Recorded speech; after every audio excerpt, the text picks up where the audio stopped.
Mas pinipili ni Heart Evangelista ang kaibigang kayang magsabi ng masakit na katotohanan kaysa sa taong puro comfort lang pero hindi naman tunay ang intensyon.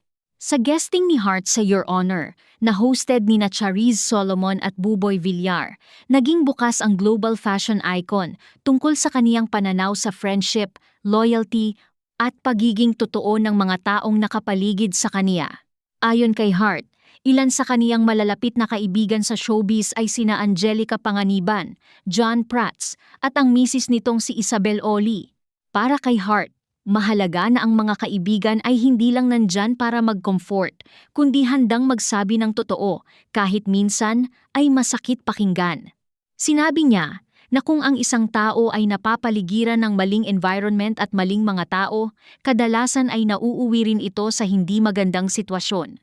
Kaya para sa kaniya, mas okay na ang isang kaibigan ay brutally honest, lalo na kung ang dahilan naman ay para protektahan siya at hindi na siya mapunta muli sa parehong masakit na sitwasyon.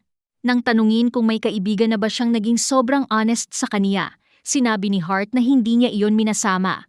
Ayon sa kaniya, mas gugustuhin pa niyang mapaiyak siya ng totoong kaibigan dahil sa katotohanan, kaysa mapaligiran ng mga taong sobrang bait sa harap pero masama naman ang trato sa likod. Binalikan din ni Hart ang isang karanasan kung saan umabot siya sa puntong lumuhod sa harap ng ibang tao sa isang party kahit hindi niya alam kung ano ang kaniyang naging pagkakamali. Para kay Hart, nagawa na niya ang ganoong sitwasyon noon, kaya mas na-appreciate niya ngayon ang mga kaibigang kayang maging tapat sa kaniya para hindi na siya maulit sa ganoong klaseng pain. Hindi ito ang unang pagkakataon na naging bukas si Hart tungkol sa kaniyang pananaw sa friendship.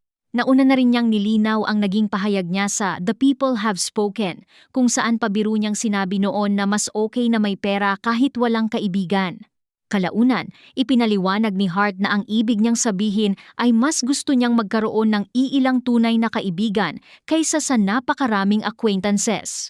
Binawi rin niya ang pahayag at sinabi na mas pipiliin niya ang pamilya at tunay na kaibigan kaysa sa maraming pera, pero pabiro niyang idinagdag na kung sabay ibibigay ang friendship at money, okay rin iyon. Sa isa pang episode ng The People Have Spoken, nagbigay rin si Hart ng payo tungkol sa pagiging kontento sa buhay.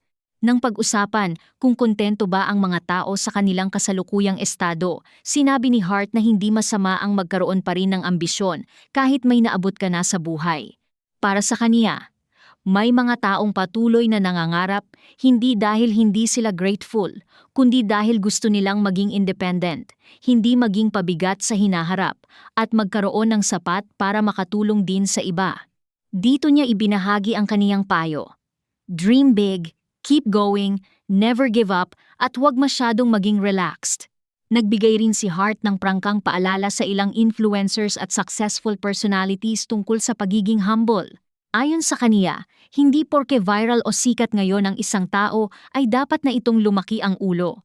Pinaalalahanan niya ang mga tao na maging mabait sa lahat, mula sa mga taong nakakasalamuha sa trabaho hanggang sa waiter o staff na nagbibigay ng serbisyo. Para kay Hart, mabilis umikot ang mundo, kaya mahalagang manatiling grounded, marunong lumingon sa pinanggalingan at marunong rumespeto sa kapwa. Sa kabila ng pagiging kilala niya bilang global fashion icon, actress, host, at public figure, ipinapakita ni Hart sa kanyang mga pahayag na mahalaga pa rin sa kanya ang sincerity, loyalty, humility, at emotional maturity.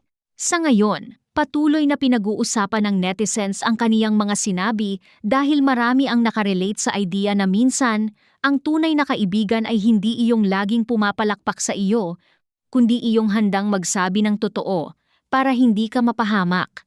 Para kay Hart Evangelista, ang tunay na pagmamahal at pagkakaibigan ay hindi lang tungkol sa comfort. Minsan, ito rin ay tungkol sa honesty, protection, at lakas ng loob na sabihin ang katotohanan kahit masakit.